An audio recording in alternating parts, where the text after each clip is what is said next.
All right, welcome in to Vikings Vent Line here, part of Purple Daily, which is a 7-day-a-week Vikings podcast. Mackey and Judd and Declan Goff producing and working magic behind the scenes. And we're going to discuss a Vikings blowout victory with your help, Vikings fans. We are the most interactive show in Minnesota sports. We bring you into the video with us. If you want to join us at any point, send an email to vikingsventline@gmail.com. We'll get you in. Judd's at the stadium. Declan and I are hanging out. And I know Declan is probably sipping on some Corona Hard Seltzer because Vikings Vent Line is powered by our friends at Corona Hard Seltzer. Spiked sparkling water with natural flavors imported by Crown Imports, Chicago, Illinois. Declan, what flavor are we rocking after today? every Vikings win, Phil, as I've been telling you, blackberry lime, the purple blackberry lime. That's what you go with after a Vikings win. So I'm rocking the blackberry lime. It's delicious, but you can't go wrong with cherry, mango, or traditional lime either. Awesome. So thanks to Corona Hard Seltzer. Let's get the show underway. And by the way, just a real quick, one more public service announcement. You can find 7-day-a-week Vikings conversations on youtube.com/Purple Daily Podcast and also Apple, Spotify, and scorenorth.com for Purple Daily. So, Judd, I think we have to, before we get to some of our guest Viking fan friends, I think we have to confront the real notion that the Vikings now have a legitimate path to at least make it interesting for that 7th playoff spot in the NFC. They're now 3-5. The Bears offense looks anemic again today. And then they have 3 straight home games after the Chicago game next week against either bad or beatable teams, and an additional 2 games against the Lions and the Bears. So we're sort of tracking for that like 7, 8, 9 win range if they keep playing like this. What are your thoughts? My thoughts are this, Phil, and I just got done doing a column for scorenorth.com about this very subject. I think that this will all hinge now. The answer to your question, and whether it's true or not, it hinges on one game to me. A week from Monday night in Chicago, Soldier Field. Because if you go in there and win that game, and I believe that Zim, I think his teams, since he took over in 2014, are 2-4 in Chicago. Kirk Cousins, I'll repeat it again because it's going to be a storyline all week, gentlemen, is 0-9 on Monday Night Football. He has never won a game on a Monday night. This is his best shot, man. This is his best shot. So I will take what you said seriously if you go into Chicago and you beat the Bears. And here's why today leaves me wanting for much more. The Packers defense looked bad, but you went in to Green Bay against a Packers team that had been successful. Their defense struggled, but you were shorthanded. You lost guys in that game. You were still playing against a very good quarterback, and you won that game. So it was difficult for me to take away a ton of points and say, well, that's a non-win. That actually was a nice win. Today, the Lions did their best so that when they wake up tomorrow, they find out that there's been a press conference called in Detroit and Matt Patricia is being fired. So I can't give you points for today because I just don't know. I mean, that defense was pathetic. Stafford threw a couple of passes in the third quarter to Wilson and Kendricks, which were terrible. So really, to me, the answer to your question very much is going to hinge on what we see a week from tomorrow night in Chicago. If the Vikings win that game at that point in time, they're in pretty good shape. Yeah. You brought up Matt Patricia. I mean, it is worth here before we get to Carter's going to be first out of the gate here on Vikings Vent Line, but it is worth just giving a moment of reflection for how atrocious the Detroit Lions are at football. I can't believe they have 3 wins on the season. And Matt Patricia has never beaten the Vikings. He's never beaten the Bears. And I believe I saw his division record is like 2-13 because he somehow beat the Packers twice in his first season as Lions head coach. Yeah. Was that when Aaron Rodgers was out with the injury or something? It might have been. Had to have been, right? But this was awful. I mean, defensively, these guys actively weren't trying. Yeah. They were not trying. Boy. And I will say they did try to get Adrian Peterson to a certain amount of yardage in front of his old teammates, but boy, he just looks like a shell of himself. And then so you've got this old broken down, 2007 Ferrari up against a 2020 Ferrari in Dalvin Cook, who is just week after week showing why he is, when healthy, the best running back in the NFL, all purpose. 8 carries for AP for 29 yards. That's a whole heck of a lot of famine, and more famine. And there were no feasts for him today at all. It's sad. It is sad to watch. I hate it. Real quick, one nugget here for you guys, a Dalvin Cook nugget. According to our friends at StatHead, this is only the 6th time in Vikings history a player has gone for 225 scrimmage yards and 2 touchdowns or more in a game. Dalvin Cook is 2 of the 6, and those are the last 2 weeks. He's done it in the last 2 weeks. Adrian Peterson did it twice in 2007, one of which was the record-setting rushing game against the Chargers. Chuck Foreman did it once in 1976, and Bill Brown did it once in 1964. So what you guys have seen from Dalvin Cook in terms of yards from scrimmage and touchdown productivity, he is on a very short list of historic performances in Vikings history. Quickly, how did you feel about him being put back in a one-sided Vikings win to get him over 200 yards? Yeah, that's probably why they did it, because then they took him right out, and Alex Madison racked up like 50 quick yards. Sure. I don't know. I mean, he's a football player. He's healthy. I mean, you probably have more of an issue with than I do. It made me. I paused for a second. Let's just say that. Just say that. But I am sure of this. I'm sure that Dalvin wanted to go back in, and I'm sure that Zim took great pride in getting his back over 200 yards with Adrian Peterson watching from the opposing sideline. Yeah. So let's do this. Judd Zulgad is at US Bank Stadium. He is our eyes and ears, and you can read his stuff at scorenorth.com. Declan and I are in the comfort of our own homes here.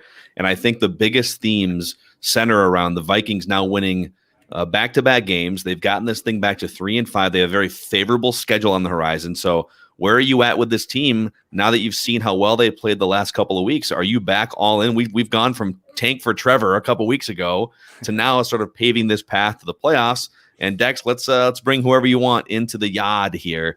Let's start with Carter. Carter, you are on Vikings event line, my man. I don't know what team I'm watching anymore. I mean, it's like football whiplash. We get just an absolute crappy team at the first 5-6 games, and then now it's a completely separate team. It's pretty amazing. It's pretty amazing. Hey, Judd. Yes, sir. Kirk Cousins threw the ball and not to the other team. Look at the attempts. I mean, still, he had 200 yards with 3. Sure. No, I know. But what I'm saying is, if you put the governor on him, I think you're okay. I'm not a Kirk Cousins fan at all. I'm just. I think it's fine if he's used correctly. I'm really glad that Irv Smith got some more targets and a couple touchdowns. That it wasn't Rudolph that he was throwing to in the end zone. Yeah, this if Dalvin Cook hadn't busted out for his best game of the season and won up last week's performance, I think this might have been the Irv Smith game that we're talking about. Just finding Pater. After his second touchdown, he was working a hamstring. He wasn't in all game. Mm-hmm. But the defense played really well compared to what they have been. I know it's the Lions, but you got to give credit where credit's due. Yeah. Carter, thanks for coming on, man. We appreciate you joining Vikings Ventline. If anybody else wants to join us, it's just it's vikingsventline@gmail.com. And he brings up the defense. And Judd, the defense, I think we need a little bit more of a sample size here, because last week it was 40-mile-an-hour wind gusts and both teams were limited in what they could do. And this week they were playing the Lions. So, but still, I mean, they've been getting pressure. They've been creating turnovers here. To see Matt Stafford look that flustered. Matt Stafford's a good, not great quarterback, but they flustered him a couple of times, and they're doing it with a bunch of inexperienced dudes. Yeah, the ball that Kendricks picked off was an absolutely atrocious throw. I have no idea what Stafford was going through at that point. But this is why, guys. This is why I think the Bears game is ideal. Here's why. Your defense is not great. I get that, but the Bears offense stinks, right? But the matchup is your offense against the Bears defense, which is damn good. Beat them. That's my point. Like, if you beat them, because it's not like this league is full of all of these great teams and it's daunting. It's like, oh my God, now you've got the Jaguars coming up, right?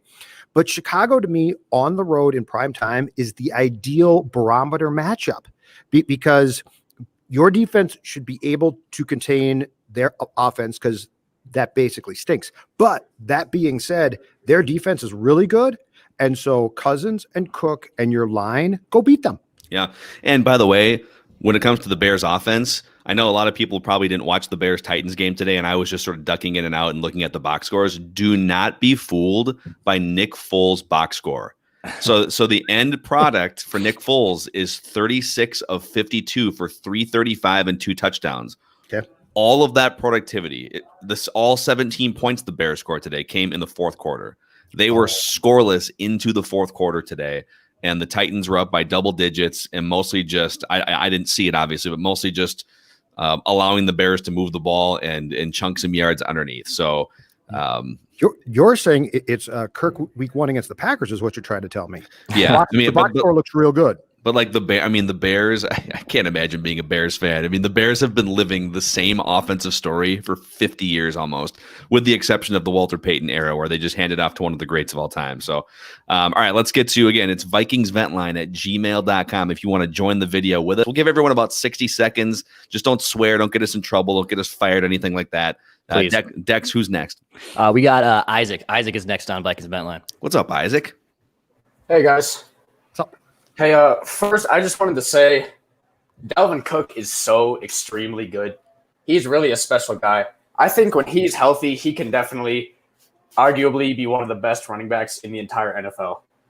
You know, that dude, he can just make any cut at any second. He just looks so, like, flawless in his whole game. It's just incredible. He floats like the way that he jukes back and forth and stops and starts and avoids tackles, and he'll all of a sudden just have a 12-yard gain. And I think the biggest difference between watching Dalvin, because you saw the Adrian Peterson, it was like having some of the ghosts of Vikings past in the stadium today. And I'm thinking back watching Dalvin Cook in his prime, and then thinking back to Adrian Peterson in his prime. And Peterson was much more of a herky-jerky ride, and he would run his way into, -4, -5 yards, but then he'd always have the big breakout run that would make it all worth it. And Dalvin Cook will give you the breakout run, but I don't think he's the one that dances his way into -4, -5 like Adrian did. He's just steadily going to give you 5, 6, 10-yard gains and then break the big one too. Exactly, yeah. There was I think it was in the third quarter or something, but it was a little screen pass, like dump off pass to Dalvin. And it should have been, there was 2 guys right there. It should have definitely been like a 3, 4, 5-yard loss. And he just makes one cut, and all of a sudden he's already 15 and 20 yards down the field. It's just incredible watching him. He really is just, a super special guy. Yeah. Rocking that Kirk jersey today. Yeah, I am. I thought I was probably going to wear my Thielen jersey for the rest of the season because Kirk was not looking that great. But I still have it, so yeah. That's how that would work. 18, man. That's the next one. Get the 18. I think the 18 is going to be real popular in about a year from now. Yeah, the 18 jersey is the hot one. Isaac, dude, thanks for coming on. Isaac. We appreciate you spreading some Dalvin Cook love. And I do want to say one thing, because Isaac was wearing the Kirk Cousins jersey, and the first Vikings fan mentioned Kirk, kind of threw it in your face, Judd. Hey, Kirk Cousins pretty good today. All right, listen, this might piss some people off, but I have to say it. It's just been weighing on my mind the entire afternoon. Okay, playing well against the Lions at noon on a Sunday, when your team is 2-5 going into the game, in large part because of your poor play in the first half of the season, does not deserve loads of praise today, boys. It just doesn't. And so, listen, Kirk had a good game. Kirk was fine last week. Kirk had training wheels on these last couple of weeks, and Dalvin Cook was doing the heavy lifting, and Kirk was playing off the play action and the threat of the run. And those are all things that he is supposed to do. He is paid a large percentage of this team's salary cap to be a professional quarterback and do exactly what he did last week and this week. And I refuse to sit up here and laud him with praise and go over the top because he beat a bad team in a non-pressure situation. All right. So I just want to get that off my head and conscience and throw it at you guys. From a game calling standpoint, these last 2 games have been perfect. You don't allow him to dictate the game. You basically take him and say, I've got the remote control. Coobs has that. Okay. And if you use that and he goes, then he's fine. That works out. Now we can talk about the entire thing of the pay and all of that. But what I'm telling you is, for this team to have its most success. And the problem here is the question then becomes, can you be as successful against really good teams? You need to use the remote control there. But this game, that's my point about the Bears game.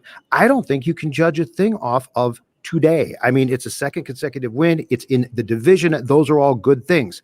But like, if you're going to hold my feet to the fire right now and be like, okay, playoff team or not, how can I tell you? I saw them play an AAF team today. I want my money back. I didn't pay to come to this game. But you know what? But here's the thing. My money back. But here's where they deserve credit. They played an AAF team. They played an XFL team, whatever subdivision league you want to throw out there. XFL. Don't insult the XFL. And Judd, they did exactly what they should have done. I agree. They were until the very end of the game. They were averaging 9 yards per carry on 30 plus carries. The offensive line with Ezra Cleveland now at right guard. Now that they've at least found who their best offensive linemen are, and they're not all in the perfect position because Ezra Cleveland long term is not a right guard. Sure. I don't think you pivot off of the left tackle idea just because he's looked good at right guard the last couple of games. I think it's a good stopgap for him, but long term he's a left tackle. Yep. But they have found their best offensive linemen. Those guys are road grading the last 2 weeks. Still something to be desired in the pass protection game, but it hasn't mattered the last couple of weeks. Correct. And so, like, when you play a crappy team like this, don't make it a game. And the Vikings in the Kirk Cousins era have made this a game sometimes. They've made it a game against the Lions, the Bills game that we talked about a couple of years ago. And so to just come in here and wipe the floor with these guys, now that the tank for Trevor ship has sailed, and as you see on the screen here from Ken, now it's just time to, I guess, sit back and see how many games they can win. I mean, that's kind of where we're at with this thing right now. It's 2005. It is. I swear to God, it's the same Dude, year it is. all over again. It's the same thing. Would you rather have 2005 Brad Johnson or 2020 Kirk Cousins? Brad, cheaper. I mean, like just in terms of that. navigating the rest of the season. I think Kirk's probably better, but Kirk's better. Kirk's better. Kirk's better. Brad's way smarter. Yeah. Brad was much smarter. Eric calling us idiots here. We won't even disagree with that, Eric. You can elaborate if you want. Let's bring somebody else into the video here, Dex. We'll do. Let's go with our guy, Coach Ben. We'll start with him. Ben, what's going on? What's up, Ben? What's up? Hey, what's up? So two things. You mentioned the offensive line. We barely noticed them out there, which I think is a pretty good thing if you're not noticing your offensive line. That's back-to-back 2 great games I thought they played, which is a very good sign. If they can somewhat replicate that against Akeem Hicks and Khalil Mack in Chicago, yes, I think the Vikings can walk out with a win. There's no question about that. Ezra Cleveland at right guard, I mean, again, it's a small sample size, 2 games. He's not getting just body slammed out there every single play like Drew Samia was. So that's a good start for him. And another thing, and I've said this before, we rail on Mike Zimmer all the time, but at least he's out there giving his defense a fighting chance to compete. Matt Patricia is not giving his defense any chance to compete. You saw that on the first drive of the game. Kyle Rudolph, Justin Jefferson, guys running wide open. Dalvin Cook just swimming through holes. Like, he's not even giving his defense a chance to compete. And if you're a Vikings fan, you got to hope and pray that Matt Patricia sticks around in Detroit, because that's 2 guaranteed wins every single year if you're a Vikings fan. That's what I feel about that. You're exactly right.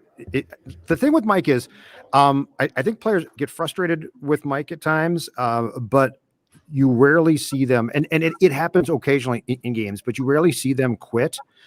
This Detroit team came in here today having quit. Like, it's remarkable. They are actively trying to get Patricia fired tomorrow. And to Phil's point, if a team is going to come in and do that, Ben, then guess what? Thank you. Take it. Take it and have a huge game, which is what Cook and the Vikings did today.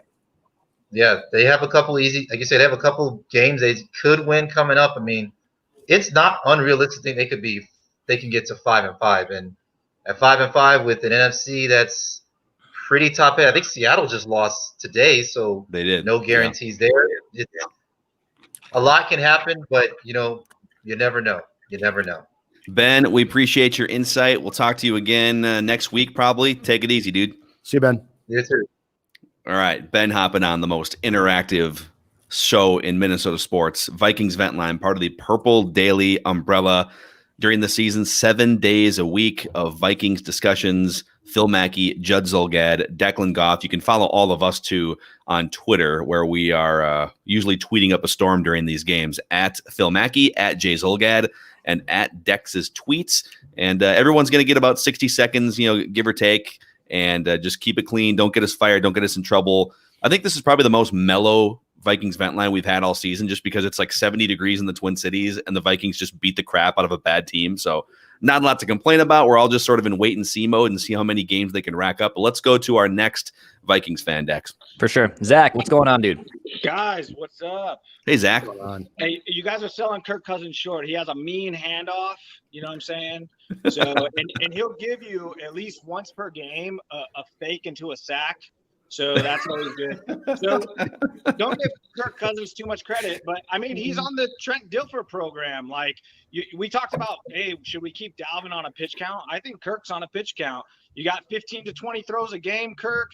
You got 8 to 10 guys staring at number 33 on every play because he's running wild. And so that gives him his little opportunities to get his picks. And, for all accounts, he made the most of them today, except for wide open Thielen in the end zone, who he overthrow. But I mean, he hadn't thrown the ball for 17 plays before that, so I don't put that too much on him. So. Dude, there was a play. So obviously, like, Kirk wound up doing his job and having a decent game and whatnot. But Trent Green on the first pass play of the game, brings up the telestrator and shows Adam Thielen wide open down the field for a sure touchdown, and Kirk took the underneath to Kyle Rudolph. I saw you tweet that, Mackey, right away too. Yeah, I got smoked for that tweet because they went on and scored a touchdown. But a lot of people were saying, hey, let's Kirk said last week, he said we need more singles and doubles where we have too many home runs. It's like, yeah, it doesn't mean that you pass up the home runs, dude. Come on. 20 yards is too far of a throw now. Coops told him keep it, 15, 17 yards. That's it. I think a lot of credit's going to go out to Zimmer for this game and really the last two. I mean, he's making chicken salad out of chicken-ish, and I saw today the corners were a lot closer up to the line. I don't know if that was to give his safeties more time to diagnose, to help out in the run, but I mean, overall, they're doing a lot of things to cover up some of the the bad play or just the young play on the team. And I think that's why we've been successful the last two games. Yeah. Amen. Zach, great stuff as always, dude. Enjoy the rest of your Sunday. It's over. It's either 7-9 or 9-7, boys. Yeah, I think you might be right. 100%. 7-9 might be possible now. Very possible. I mean, think about 7-9 to 9-7 is the Mike Zimmer and Kirk Cousins career bracket. Now, Zimmer has coached up to 13-3, and he's coached up beyond that. But Kirk has just been, I think, every season with every team he started for, I think he's been between 7-9 and 9-7. He's just, and that's where this is headed now. How do we digest that though? Because that doesn't put you in a great spot for a draft pick. It puts you, if you get to 7 wins, it puts you in an okay spot. It's not going to be a terrible pick, but it's still not what we thought it was going to be. It just seems to me that's the type of Vikings finish that keeps this team competitive on a very consistent basis, but it doesn't allow for the pop-up. And here's my question too. At what point in time do we have to seriously consider, if they get to a certain victory total, Phil Mackey, that they are not going to, as much as we might disagree with this, address the quarterback position like we think they should? Mm-hmm. Like at what point do they say formula sort of worked? Well, I think these last 2 games prove even more the need for a cheaper, younger quarterback. I don't disagree. I'm just saying if they say we're in their mind, we're stuck for 2021 and they go 9-7 and no, this is not. This is not K-Fan. This is Score North. This is Purple Daily. This is Vikings Van. Believe me, they are not. They are not going through the current discussion that we are right now. No. Real quick, this is the new show in town. Score North is less than 2 years old. Mackey and Judd and Declan, we've been around doing our talk show on the radio for 7 years. But no, this is the new show in town, and we appreciate if you'd spread the word to your friends about Vikings Vent Line on YouTube and the Purple Daily YouTube channel and podcast. So thank you. Just wanted to throw that out there real quick. But being back, if they get to 9 wins and basically contractually it does look like there is a very good case to be made that they feel they're going to be stuck with Kirk for at least 2021. Do they take a hard pass on taking a quarterback in April and basically say, well, you know what? The formula sort of works here. No.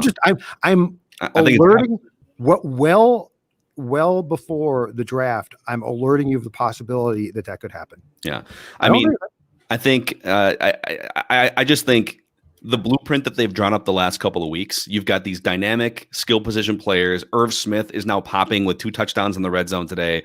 Dalvin Cook, when healthy, is one of the best weapons in the NFL. Justin Jefferson's one of the best weapons. I mean, and so you've got all these weapons, and they are so afraid that the quarterback is going to shipwreck the game that they're just letting him play off play action, and they're limiting his throw count to 15 or 20. And so like, it's not like they're oblivious to what's going on game plan wise here. They are gaming this up, and you've mentioned this, the same way that Brad Childress and company gamed up a Gus Frerotte game plan, or a Tavares Jackson game plan, or a Brad Johnson game plan from 2005, 6. 05 was Mike Tice, but the point still stands. Like it's scheme that is even like some of the wins in the passing game.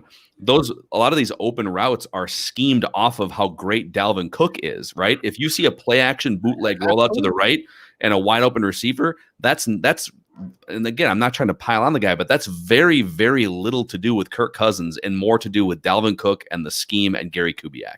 The offensive line. I agree. I do not disagree with the word that you just said. What I'm saying is, if they feel that they're stuck and they say, you know what, we can scheme this right, I'm leaving open the possibility for 2021 that they do this again. And keep in mind too, the most important factor becomes the thing that the past 2 weeks, basically, and it's a good thing, the Vikings have been able to take for granted. Dalvin Cook has stayed healthy. You remove him from the equation, and it's happened before and it will happen again. The whole equation has changed dramatically. Yep. Quickly too. Hmm. So I feel like our ideas here have been pretty good, and we've talked about how to use Kirk, and they sort of didn't, and then they flipped to our script and had success. So I'm going to alert them to something else. Okay, this is very simple. Coach Judd coming in hot here. This actually worked. No, this worked, and then they went away from it in the third quarter, and it drove me crazy. Deep shot for Jefferson, not a well-thrown ball, but it's incomplete, so who cares, right? They came right back. Same pass play. Worked perfectly. Kirk could make that throw. Who caught it? Justin Jefferson. Later, in either the third or early in the fourth quarter, what did we see? Same pattern run by Adam Thielen. Mm-hmm. All right? Okay, here's my advice. Okay, Justin Jefferson, I'll say it for the 19th consecutive week, because I swear to God, I keep repeating myself. Justin Jefferson is a special player. He is a special player. Sorry, but he just is, okay? Justin Jefferson, I understand the desire to have him outside at times and in the slot to confuse defenses. But if you're going to run those what amount to basically go routes, they should be for 18, not 19. I'm not saying that Thielen can't do them at all, but the ball that Thielen couldn't catch up to, Jefferson has a chance with his speed and skill. So I'm just saying, you put on tape a great idea, and then we're like, well, let's incorporate the other guy too. No, go by what we're giving you here. This show is giving you the blueprint to success. Right. We really are. I mean, we are certified NFL coaches and executives here, okay? We are just here to consult our expertise out to really not just the Vikings, but any team that needs it. Maybe the Lions. Yeah, Lions and Bears. Bears Hit are us calling up. you. Nick Foles is calling you. Dex, who's next on Vikings Vet Line? Powered by Corona Hard Seltzer. Let's go with Bernard. Is it Bernard? Bernard is right, yes. Bernard, what's going on, man? Yeah, I was totally on board with Tank for Trevor and everything. I just can't help but enjoy this. It's just great to see them play like this. And but also I'm just not a Kirk fan. I don't think I'll ever be. And I don't know if you watch Red Zone or something. I have it on. Oh yeah. And just seeing Teddy play like he did today, it's just making you pine for him even more. I mean, he almost brought them back against the Chiefs. And yeah, they came up just short in that game, but Pat Mahomes wound up throwing for like 404 touchdowns. So yeah, they tried a 67-yard field goal that would have won it in the end. What? But wow. It was way off. But wow. Yeah, Dude, did you guys see Teddy Bridgewater convert a 4th and 14 run Yeah. in which Yes. 5 I was yards just before the gonna say first that. down marker, he jumped in the air and like would basically like John Elway helicoptered in the air for a first down. Wow. Yeah. That was amazing. That play, you just can't help but think, man, what a winner! It's unbelievable. I just love that guy. Yeah, he's I root for him. I really do. And I actually wouldn't be shocked at some point if maybe it's 10 years from now, if Teddy does finish a Vikings chapter in some way. But it looks like Carolina might have found their guy. And if you're Carolina, there's really no reason if you think he still has upside to move on from him. But are you so you said you were on the tank for Trevor bandwagon like 3 weeks ago, and now you're just counting the wins, right? So you've made the flip mentally. Yeah, as I said, I mean, if they just start losing again, okay, better draft position, that's okay. But I just can't help but, I mean, how do you not like Dalvin Cook running like that? Yeah. It's just so fun to watch. How you're not going to celebrate that as a Vikings fan? I just By the can't way, help it. shout out to Elijah in the YouTube comments who's watching. I don't know why, Elijah, you are a masochist, man. He's watching a Vikings post-game show, and he says, "I'm so tired of being a Lions fan." Dude, I don't know. My I advice, don't know what Elijah, that's like. stop being one. Find a new team. Do anything you have to do. All right, Bernard, appreciate you joining us, and we'll talk Enjoy, to you Bernard. again sometime this season. He's right, though. I did coming not in. put on Bernard just because he is as big of a Teddy Bridgewater stan as your boys truly here. I mean, it's hard enough watching him succeed in Carolina. Okay, it's like the one that got away. All right, I just have to watch her flourish in life while I'm doing my thing. It's hard. Wait. Well, you know what though? See, you got to make sure that your house is in order so that when you meet the one, That's you're right. ready to go. Now with Teddy, it was an injury thing, so it was a little bit of a different scenario. Right. All right, who's next here, Dex? Yeah, let's go to Kip. Kip, what's going on, man? Hey guys, was Everson good, not great today? Because I think he stoked the fire with Zimmer when he came out with the comment, and Zimmer said, "All right, I'll show you good, not great. I'll show you great, not good." And he stuck Dalvin down. Did Everson even get a sack today? I wasn't really paying attention. I just saw the score stack with Dalvin. He Was did he have even he did have a tipped pass that went. It helped create a 3 and out. okay? And then And talked a ton of smack, too. he talked a ton of Oh. smack. And at one point, Matt Patricia had to go talk to him and basically tell him, "Dude, like, go sit down." Like, Matt Patricia walks up. He's like, "Dude, we're the Lions." Yeah. I thought they would win today. I think they're going to be 7-9, 8-8, or 9-7, and I think they need to draft a QB regardless of the situation. But it's good to get a win. I think Zimmer is, like I told last week, this is Zim's middle finger to management saying, "I'm doing it my way, and if you're going to fire me, go right ahead, but it ain't going to be greener on the other side." And I think he sat Kubiak down and said, Let's calm Kirk down and just let him hand it off to Dalvin. Let Dalvin be the workhorse. So it was a good win. It was kind of boring. And then when I saw the 70-yard touchdown pass, I said, "Yeah, I think Everson is being quiet now." So, but it was a great win today, guys. Amen. Kip, great stuff, dude. Thanks, for man. coming on the show. Yeah, he tipped the Kirk pass, looked at the Vikings bench, and it might have been right at Mike, and started to like flex and stuff. And it's like, Everson, you're playing for Detroit, dude. What's he even offended by? Like Mike Zimmer loves him. Like it's the dumbest whiteboard material thing ever. Vikings fans love him. Mike Zimmer loves him. Like it's like such manufactured, ridiculous self-motivation. I still love the guy, but my God. It's also very different if you come back with the Chiefs, and then you're really good, and you're like, I'm on a really good team. You're It's on like, the Lions. They're a disaster. And I mean, your defensive teammates actively didn't care. Yeah. So it's like you're like all jacked up, and they're like, "Yeah, let's go home." So what's the point? What's the point?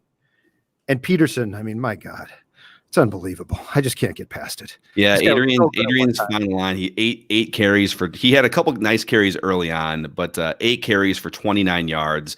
And the biggest, most impactful one was probably the -4 he took At the goal on line. like 3rd and goal from the 1 yard line. And offensive line got blown off the ball by the Vikings defense there. So that was more of a credit to the Vikings linebackers for getting up in the mix. But it's just kind of like those are the things I remember about Peterson for sure. The frustrating parts about him that I don't think Dalvin Cook really has this part of his game where Peterson just like wants to always break the big one when it's not there. And so he'll tap dance his way into a big loss that winds up maybe, if the Lions get stuffed for a no gain, they go for it on 4th and goal from the 1 yard line. Instead, they have to kick a field goal. And real quick, speaking of field goals, Matt Prater missing a 46-yarder in the first half of that game. I believe I saw this right. We're 8 weeks into the season for the Vikings. That was the first missed kick of any kind against the Vikings this year. Wow, that's quite the run. That's amazing bad luck for the Vikings.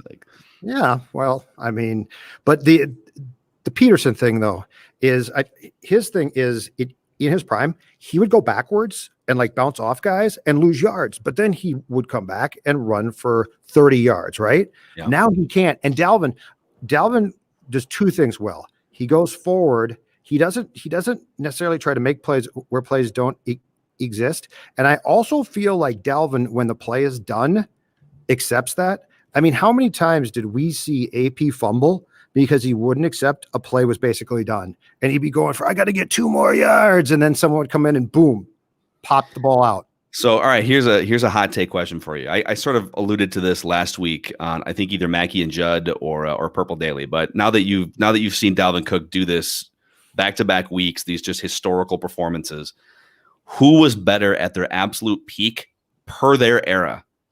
Adrian Peterson per his era, like 07 through 11, or the peak that we've seen of Dalvin Cook the last couple of weeks, like this version of Dalvin Cook per 2020 football?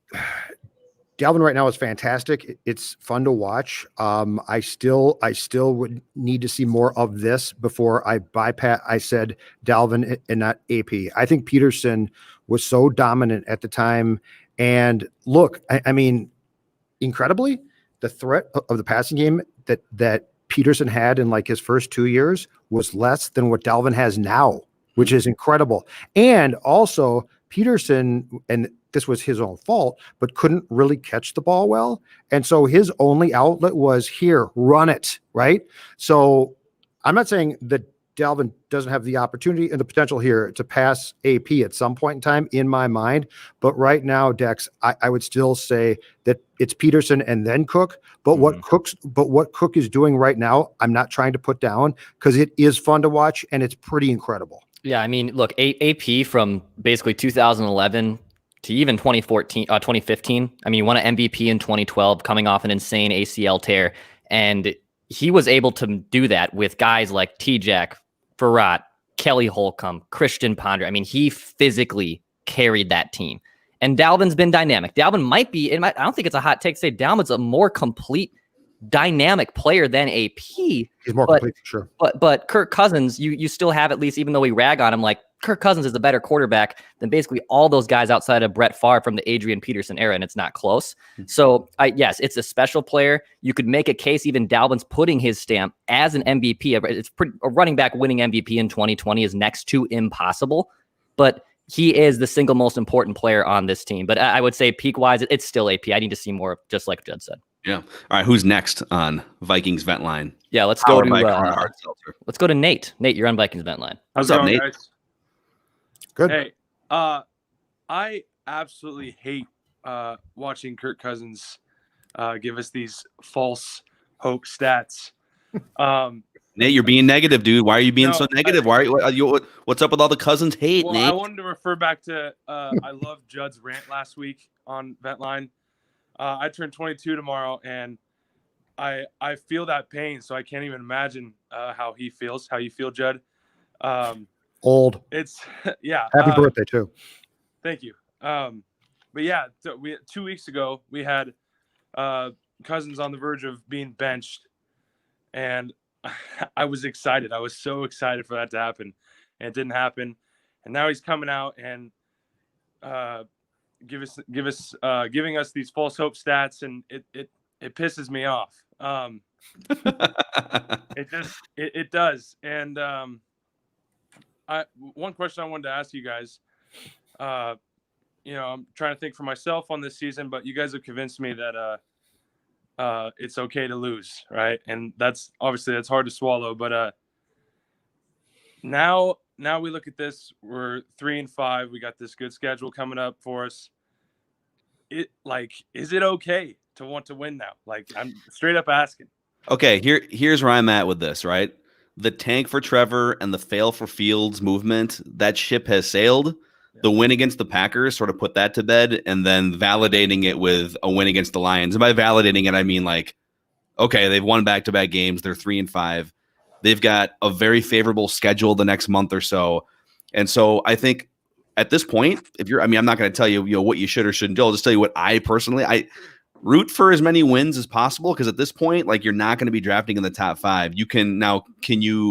Can you somehow make a trade up into the top 2 or top 3? I don't know if you have enough draft capital, because I think you need another second round pick, maybe another first round pick to really. So I think what you're rooting for right now, if you want the Vikings to draft a quarterback of the future, you're not going to find that guy in Trevor Lawrence or Justin Fields anyways. So you might as well just see where the chips fall. And if you draft 18th, if you draft 20th, if you draft 12th, maybe Zach Murray or Zach Wilson. Why do I keep calling him Zach Murray? Zach Wilson from BYU. The BYU kid.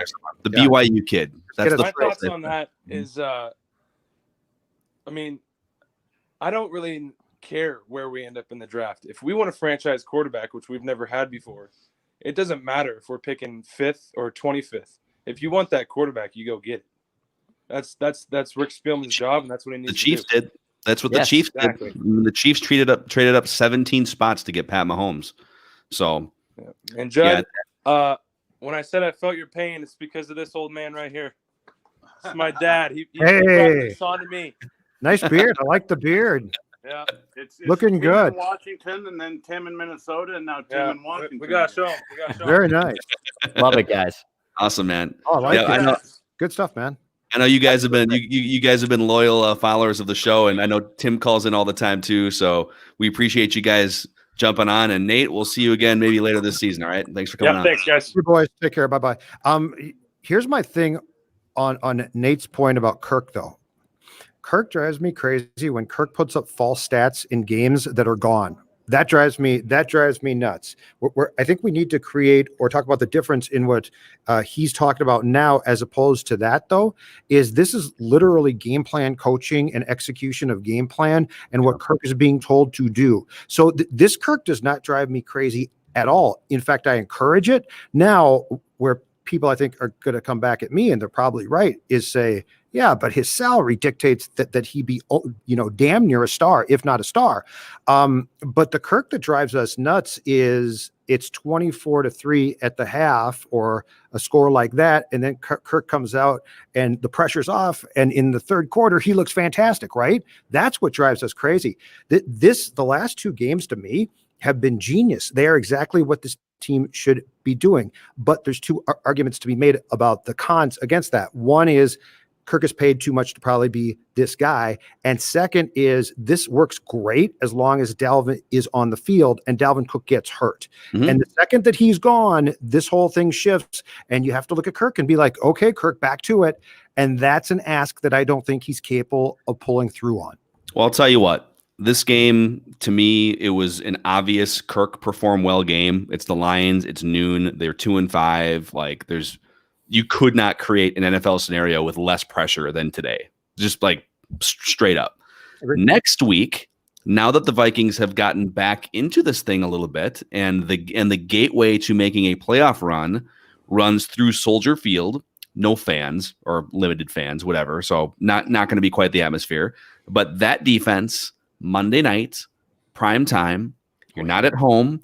It's going to be weather might be in play on a Monday night in November in Chicago. That is the type of game. You guys ever see that meme all over the internet? It's the change my mind where, a guy's sitting at a table, right, with a cup of coffee. Like, that's me right now saying, listen, Kirk, if you want to change my mind, go into Chicago on Monday night next week when the pressure has ratcheted up a little bit more, because now people are leaning in again. Oh, look at the Vikings. Oh, interesting. Couple of division wins. Let's see if they can build on this thing. Do it against the Bears next week, and you'll have my attention. That's where I stand with this. Yes. And by the way, the Bears are probably going to sell out to stop Dalvin Cook. So there's going to be even more attention or more pressure on Kirk to make something happen through the air. 0-9 on Monday night. That's not a fluke. That's 9 games. We're going to be at 10 games, okay? Win one of them. Yeah. Win one of them. And you don't even have to do it by yourself, but do enough where we come away from that game saying, tonight, Kirk Cousins played a key role in a Monday night victory for the first time in his career, which, by the way, didn't start last year. Amen. All right, let's get to our next one here, Dex. Who else we got? We got Sports Bro Nick. Sports Bro Nick, what's going on, brother? Sports Bro, what's up? Just another deflating win, guys. Oh, I hate to be that dude. Stop. It's okay. I think the ship has sailed though. I don't like Trevor Lawrence, like that ship has sailed. Absolutely. And the tone, I mean, I knew it was bad when we beat the Packers. We didn't make any trades. You knew this was coming. Yes. I don't like to see it. I mean, we're going to miss out on Zach Wilson, you know, as much as I wanted another overly religious quarterback that fricks and fracks. But now you're not going to like reach for a quarterback in the first round. So are you going to get it with your second round pick? Well, you kind of blew that already this year for a dude that played 6 games. My thinking is hopefully quarterback play in college football will continue to excel and boost up the draft prospects for those guys. And Trey Lance, who has not played at all this year, who will continue to not play, will somehow slide and we nab him. That's like the only way I can see us getting a quarterback. Otherwise, we're heading towards 7-9, 9-7 mediocrityville. That's where we live, sports son. Mediocrityville is our address. I don't want it. You know that. Existence is pain, Nick. Existence is pain. That's what this is. I don't want it. Okay, so let's everyone get pumped to maybe pull out another miracle win in the first round, and then let's run it back again next year. Go Buccaneers. Tom Brady. Sorry, Declan. Get on the boat. Sports Bro Nick. Appreciate you coming on, dude. Sports son's hurting. He's hurting because of this. God. Man, it's hilarious. Let me give you guys, if this team wins 9 games, let me give you a scenario that I think, with the thinking of this franchise currently and the current people that run the franchise, is realistic, okay? Cousins is signed for a ton.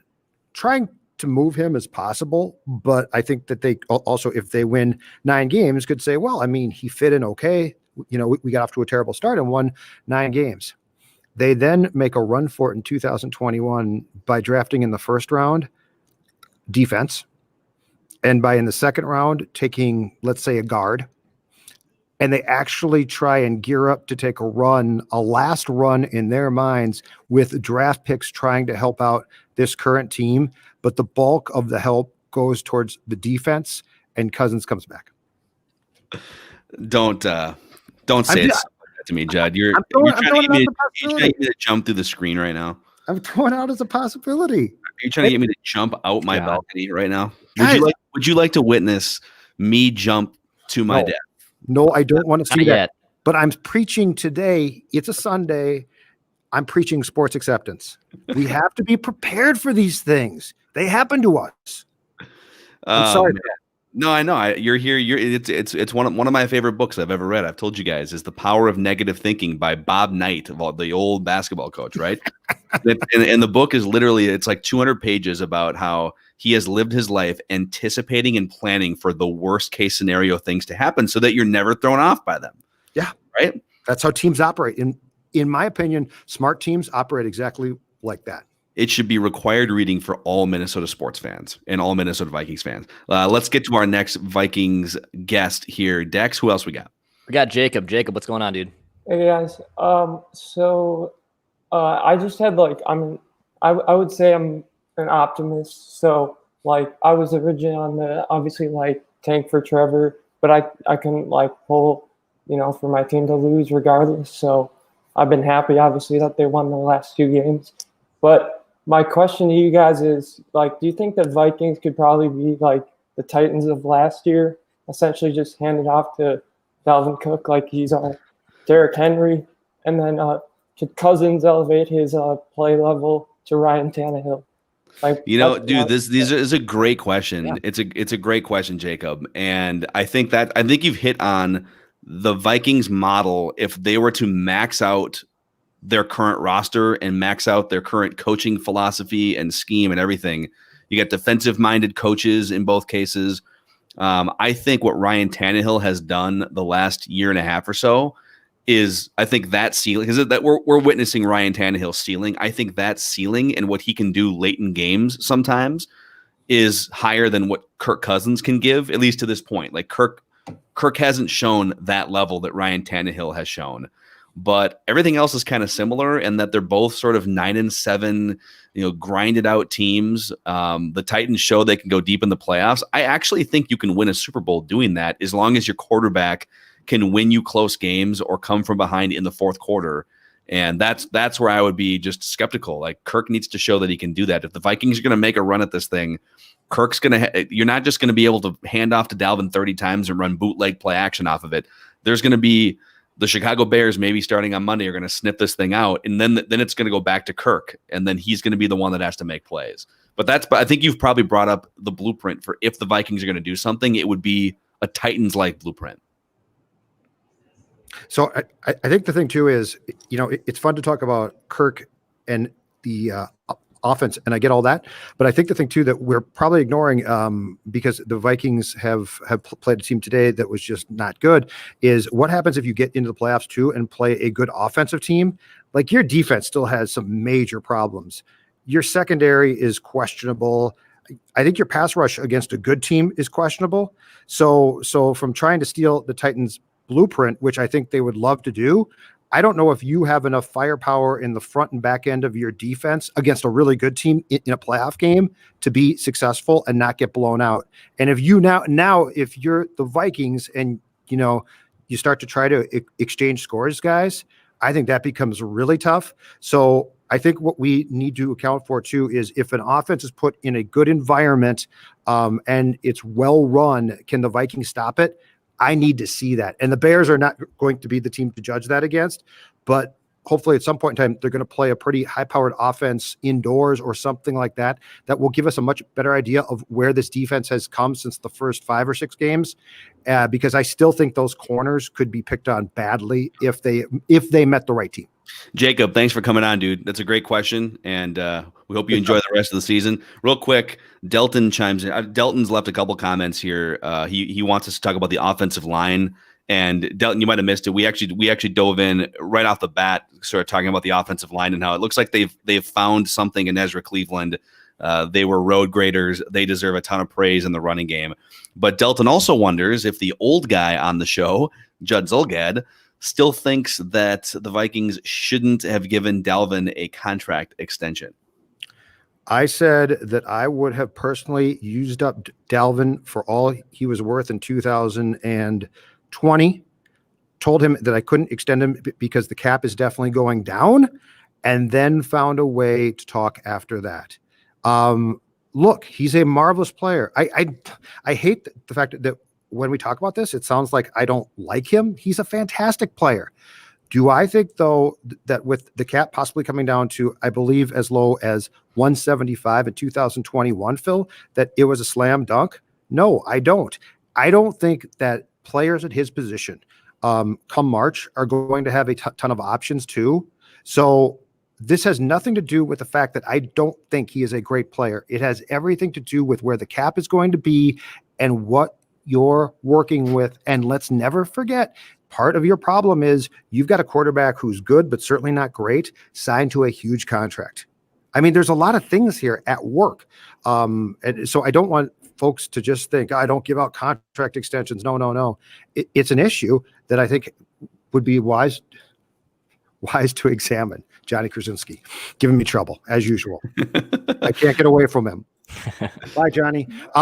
But yeah, so look, he's a great player. I get that. But he was going to play for you at 2020, no matter what. He made that clear. He's been great.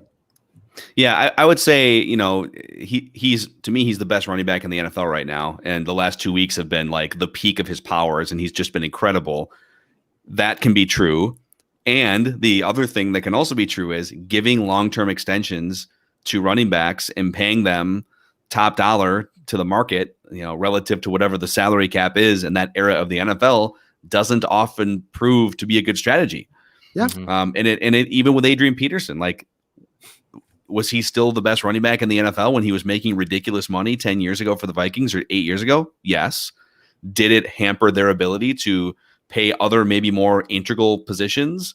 Yes. But the way Dalvin's playing right now, there's like nobody can say that they're going to like instantly regret that contract extension. It's going to be if he gets hurt again in week 2 or something next week, and you already knew that he was injury prone.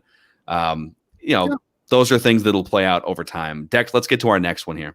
For sure. Let's go to Jay. Jay's been like slamming ice cream in the background while he's been listening to it. So Jay, what's going on? Hey, slamming ice cream, and you guys are slamming them Corona hard seltzers, right? Love it.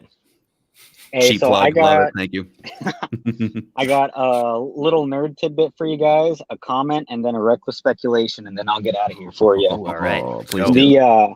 The little nerd segment, something you guys kind of touched on in kind of a different wording, but Dalvin Cook today with his performance is the second person in all of Vikings history to have consecutive games of 200 yards and 2 touchdowns, which I thought was pretty cool. And That's the first amazing. one, Chuck Foreman. The little comment that I have, it makes me sad because we have Kirk Cousins as our quarterbacks. Did you guys watch that Jaguars game, that rookie 6th-round pick? No. How did he perform? His second pass as an NFL starting quarterback was a 70-yard touchdown. It was incredible. I did see a DJ Chark's fantasy alert a couple times, so that must have been it. And not just that, but he had a final, something that us here in Minnesota have never seen, a last chance 4th quarter game-winning drive with no time left, where the play completely breaks down. It's like 5th goal, 5 yards to go. He breaks a tackle and runs into the end zone. And the only reason they don't tie that game and send it to overtime is because they missed the 2-point conversion. Oh man! But I know it's Houston. I know they're both 1-7 teams. But seeing that from a rookie 6th-round pick, and then looking back at our quarterback situation, yeah, kind of made me sad. So you're saying they basically have 2 Gardner Minshew's now in Jacksonville, is what you're saying?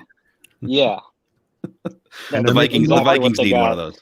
And they're both being paid exactly nothing compared to what Kirk makes. Correct. Yes. Yep. And then what's your reckless speculation? All right. It's more of a hopeful speculation, but it's also very reckless. Okay. How many draft picks do you think it would take, along with Kirk Cousins, to send him to the Jets in exchange for Sam Darnold? I don't think they're taking Kirk, but I do think the draft picks is a great question. Yeah. So I think, the Jets would for sure trade Sam Darnold for draft picks.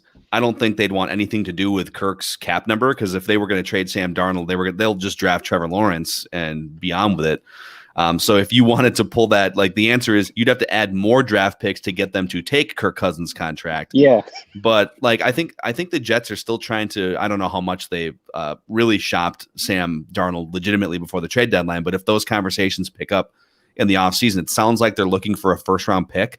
And so if I'm the Vikings, and let's say the Vikings wind up with the 12th pick, they might have to make a decision with that 12th pick if they've decided, all right, we're going to move on from Kirk, whatever that looks like, and we're going to use the 12th pick on a quarterback. They're going to have to decide, do we want the 4th quarterback off the board? Because I'm going to assume that 3 quarterbacks go, 2 are going in the top 10 for sure, and I would assume there's probably going to be 3 go in the top 10. Do we want to draft the 4th quarterback off the board like they did with Christian Ponder when they reached 8-9 years ago? Or would they use that 1st-round pick on a reclamation project like a Sam Darnold? That's the decision that they might have to make. I think we've got the pieces here to make him feel a little less helpless. Do you guys think that the Jets are going to get a 1st-round pick for him? I think they're crazy. I think they might get a 2nd.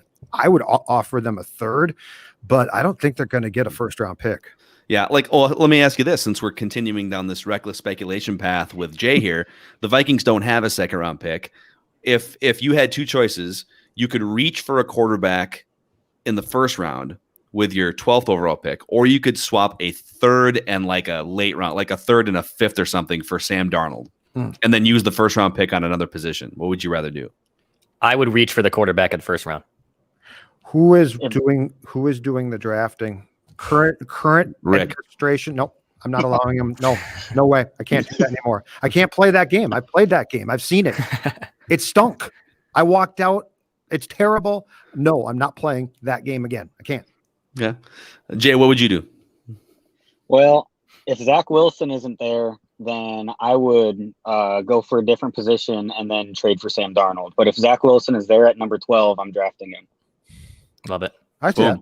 Jay, Yeah. thanks for bringing the noise here on Vikings Vent Line. I can't do it anymore, Awesome. you guys. I can't. Appreciate do I it. would do it. I would do can't it. No, I did no, but I would too with the right person doing it. I just can't do it with him anymore. Hey, I wanna just I see it. I'm just going through. We have so many great comments and conversations happening on the YouTube page here, youtube.com/Purple Daily Podcast. And ALT asks, why do you guys hate Kirk? And then I just saw, and I'm not trying to pick on you. I just think you're asking questions that other people want to know the answer here to. And his follow-up was they hate him because of his contract. And I just want to make it clear, it has nothing to do with how much money he makes. Like, I don't listen, it's a free market. Like, Kirk Cousins is skilled at quarterback relative to the rest of the world. Therefore, because of supply and demand, he gets to comfortably live with an 8-figure salary. It has nothing to do with how much money he makes. It's about cap strategy. He makes too much of a percentage to the salary cap for the Vikings to win a Super Bowl, in my opinion. And I know we're all sort of on a similar page with this. And so I just want to be clear that when we talk about Kirk Cousins' money, we're not actually talking about like the fact that he makes $30 million. You might as well just replace that with strategically percentage of the salary cap. Yeah. So just want to throw that out there. He is too big a piece in a puzzle and therefore does not fit in said puzzle. That's the problem. But to be clear too, I don't hate him.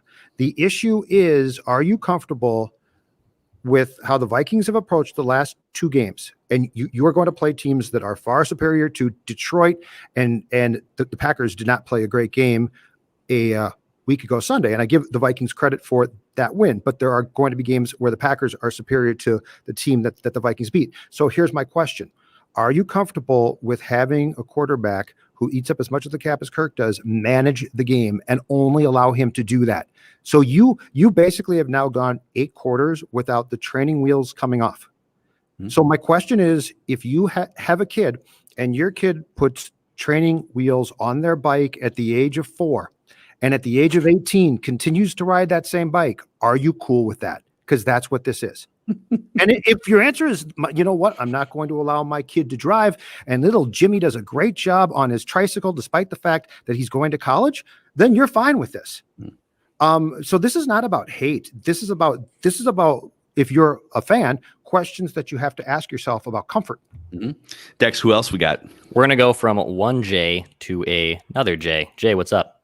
What's up, guys? All right. I'd like to talk about 2 things here.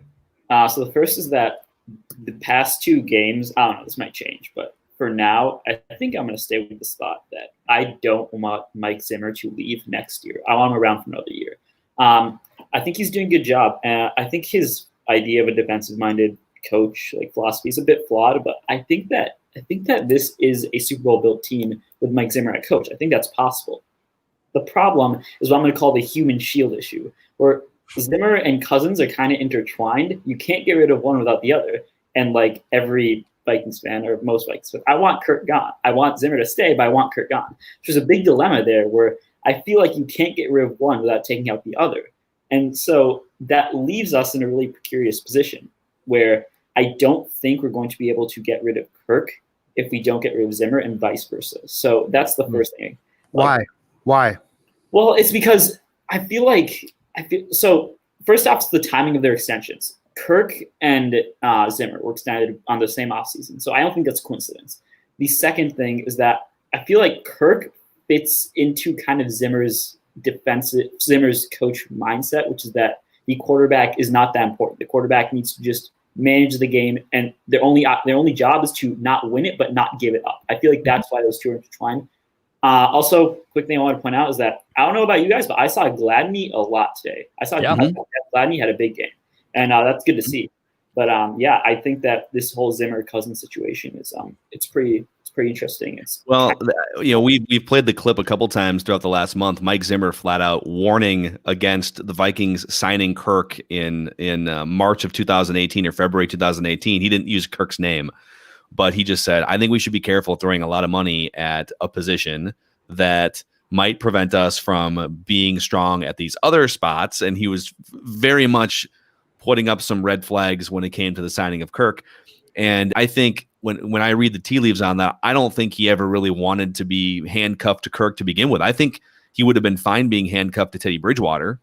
But I think, the other thing I'll add to what Jay is saying here is you want to become a dumpster fire franchise overnight, fire your GM, your coach, and get rid of your quarterback all at the same time. That is not, I know that that's sometimes like it feels good, just clean house, right? They can't win a Super Bowl, so clean house. Bad franchises are starting over at those three key spots on a regular basis. And the Vikings, I want them to win a Super Bowl. I also don't want them to just like completely go in the tank for 10 years.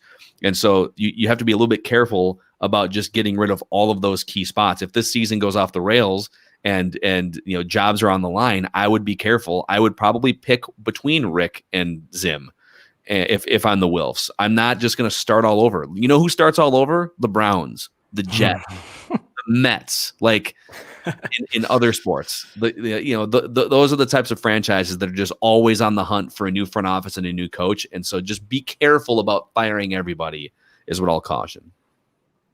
I agree. I think that obviously starting over, it feels good. At the beginning of the year, we're like clean house, get rid of all these guys. Come on, they're not winning us games. We're in this like same cycle now. I feel like the fans have kind of eased up a bit. They're a bit more. They're not at management's throats anymore as much. But I feel like that's the thing though. I think that Zimmer, Spielman, and Cousins all kind of fall into the same group as for the Wilfs, and I don't think that they're going to get rid of one without taking out at least one of the others. I don't think that like Zimmer, Spielman, or Cousins would go without someone else in that group of three going as well. I think Jay, it's safe to say now that Rick and Mike are perfectly safe. They just got extensions that kick in 2021, and if they are safe, it's going to be up to them on Kirk. Here's the interesting thing, to backtrack to the comments, Phil, that you referred to that we played from Mike right before they signed Kirk, is the reality with Mike is this, and this is probably not a good thing, but it's him. He wants a quarterback who doesn't lose games, who doesn't eat up a lot of salary cap room, and who he can trust to do what he wants to make, and this is going to sound weird, but it's true, his defense as good as possible. Hand the ball off so we can run, right? So Case drove him up the wall. Why? Because Mike deemed Case to be high risk. Cousins is a safe quarterback, but he makes too much to be that. So I think that there's now an argument to be made, and this is going to sound weird, but if Mike's going to be given the keys to the car like he has been, that you almost certainly have a young, not highly paid, low risk, i.e. Teddy quarterback. Because that's what Mike wants. And then Mike can pay his cornerbacks and his three techniques, right? And his defensive ends. So as fans, we all stand back and say quarterbacks are huge in 2020, and we're not wrong. But that's not how Mike sees the game. Mike only sees the quarterback position through how can I stop it on the opposing team, and how can it affect me as little as possible on his team. Until he gets an actual dude at that position, then he might treat it differently. He might, but I don't think he ever wants to pay that guy as much as dudes are supposed to make, because I think he always sees the wise move being in paying guys who he thinks are more important to his philosophy. Dex, who else we got? Yeah, we got L, and then Darian, we'll get to you too after we wrap here. But L, what's going on, dude? In the Vikings swag. Vikings vent line. What's up? Hey guys. So I got a couple things. First, Eric Wilson. Hell of a game today. I think we could cut bait with Anthony Barr next year. I think if there's a trading partner, or find a way to get rid of him, because I think Aaron Wilson not only gives you what Anthony Barr gives you, but I also think he's great in coverage. And Anthony Barr, sometimes he just takes the pedal off the metal and not really give you that full throttle that everybody hypes him up to be. So I think Eric Wilson, I think he's got a future here if they can find a way to get rid of Anthony Barr. Second of all, what are we doing here? I mean, this is such a Vikings fall into the trap, Kirk Cousins kind of game. I think what did we expect? Them to beat the Lions? I mean, I think Kirk Cousins hasn't lost to the Lions as a Viking since he's been here. So everybody, this is like false hope. I mean, I see through that. I've been a Vikings fan for, not as long as some of you guys out there, but I'm trending that way. And I'm saying this is just the typical Vikings get your hope up. We're falling in the draft. I think personally, after watching Zach Wilson this last week, I think he's the real deal. I think it goes Lawrence, and then I think you go Fields, and then you take Wilson. And after that, you don't reach for Lance. Lance is going to get a front office. I think if you draft him in the top 10, I hope I'm wrong because I don't hope Phil on anybody. But he comes from the Missouri Valley Conference. Like I said, I'm from South Dakota, so I've seen him play. I just don't think he's that kind of guy, franchise kind of player or quarterback. I think it goes Zach Wilson as the third, top prospect, and then you don't reach. You let it fall. If the Vikings get a 15, 16 pick, then you take the best player on the board. You don't reach for a quarterback. And I have a feeling that either Spielman's not going to try to trade up and really try to get one of those three guys, or he's, like I said last time, he's just going to reach. And I think that's where we fall into the trap of Vikings, reaching for that quarterback instead of actually getting one of those guaranteed high ceiling kind of quarterbacks. You watch today, I just saw Tua. He marched the Dolphins down the path, and they just scored a touchdown. I see Justin Herbert. I mean, you need a mobile quarterback in today's day and age. I think this is just false hope. Typical Vikings, Kirk Cousins against the Lions. Oh, Vikings back on track. Yeah. By the way, El, I think you jumped off sides there with that word, but then you got back before the snap. Yeah. No neutral zone infraction there. I think you're okay. Okay, guys. I don't want to get anyone fired. So, but yeah, those are my thoughts. I wanted to see what you guys thought. Great stuff. Thanks for coming on. El, be sure to jump on another edition of Vikings Vent Line. I haven't seen enough of Trey Lance to have a fully developed opinion on whether or not he would be a bust. So there's that. I fully agree with the Lions not being a game in which you can, base the rest of your season off of. I think this is a game that any professional team and professional quarterback and a running back like Dalvin Cook with any sort of decent offensive line play they should win this game handily. Mm-hmm. So I agree with him on that front, Judd. Yeah.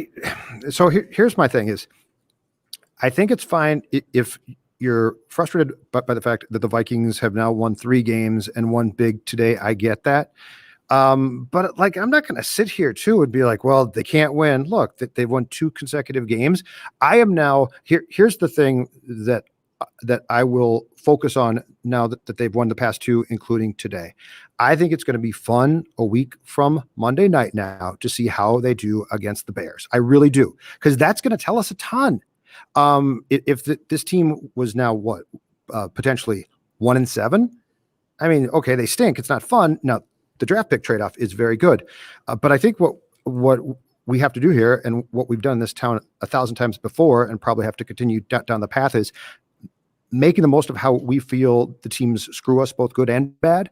And so I am now, look, if you go in and win a Monday night game in Chicago, that's impressive. Mm-hmm. I'm impressed then. So at least this puts us in position when it comes to, in the discussion about the 2020 Vikings, to have an interesting conversation. Joseph brings up my guy. It's Ian Book, by the way, not Ian Booker. Ian Book looked pretty damn good, bringing Notre Dame back to win last night. Yeah, I mean, actually, it's funny because Clemson's backup quarterback, that dude's ridiculous. That guy's so good. So it wasn't like Notre Dame just beat, some slappy. Like that dude was amazing. That's a big win for my Irish. By the way, your fans, that was Chargers storming the field for a coronavirus event was a great idea. Listen, I mean, they're outside. I think the last time they beat the number 1 team was in 1993 in that venue. So yeah, let's be kids. Just stay away from your grandpa. All right. Notre Dame fans being obnoxious and us ridiculing them. I'm shocked. I'm shocked something like that could happen. I'm shocked like that. Phil's wrath is coming your way. On the Ian Book front, I would just caution against almost every Notre Dame quarterback coming out of college into the draft that's not named Joe Montana. So I think that's very, very fair. Be careful. All right, let's get to Darian. Looks like is going to wrap things up for us here on Vikings Vent Line. Mackey, Judd, Declan, Darian, bring us home, baby. I don't know. I think at this point you should call me Nostradamus. At this point, I think last week I said something about us going on a winning streak.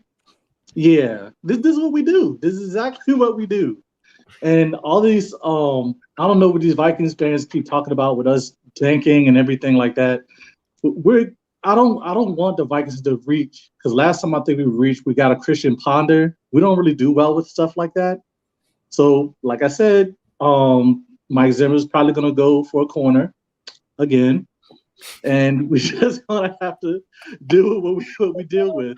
Now, I will say this: as far as like the quarterback, I guess supply that's coming in, I haven't really been too impressed outside of maybe a Justin Fields or was it Trevor Lawrence? Mm-hmm. But I guess with the guys that we do have, I wouldn't mind getting like a reclamation project, like a Sam Darnold or Haskin or anything like that. I think those guys probably got the bad end of the stick, and that's just how things go. But as far as like for us, I mean, the Bears aren't too much better than us. If we lose to the Bears, I mean, then I guess we'll know what type of team we are.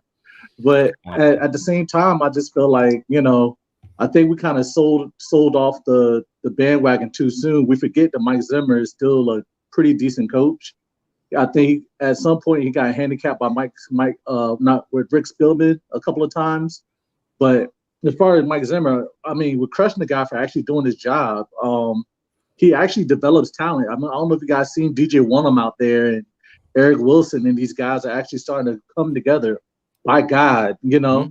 So, dude, it's become a great coaching masterpiece by Mike Zimmer. And I get it. It's like it was a windy day last week, so asterisk, and then the Lions this week. But like they're running out dudes that were not supposed to be starting and contributing for this team, and they're playing really well defensively. So he deserves credit, man. And also to credit the old guy, as they would say, I'm with you on Dalvin Cook. Dalvin Cook hasn't played a full year yet. And I mean, you want to sit there and say that he's up there with the APs. I'll probably give him like a Robert Smith level as of right now, but until we start seeing him actually, be more available, being available is your best attribute as a running back. And I think that's going to be what's going to tell us whether he's going to be worth the money or not. Yeah. But Amen. that's all I have. All right, Darian, since you bring in your Nostradamus vibes to the show here, so the Vikings get the Bears on Monday night. The Vikings get 3 straight home games: Dallas, Carolina, and Jacksonville. So what will their record be in those 4 games? I think we're going to have some issues with Carolina.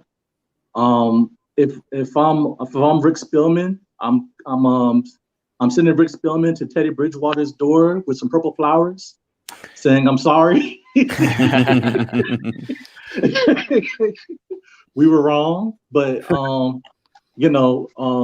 wishful thinking. But honestly, I think it's a strong possibility. I think we have the talent to sweep out the division, and possibly we might be able to host a home game. By God, with Kirk Cousins, man. So it's amazing. It's amazing how 2 weeks it just changes the storyline. So Darian, thanks for coming on, dude. Be sure to jump on again sometime here on Vikings Vent Line, part of the Purple Daily umbrella.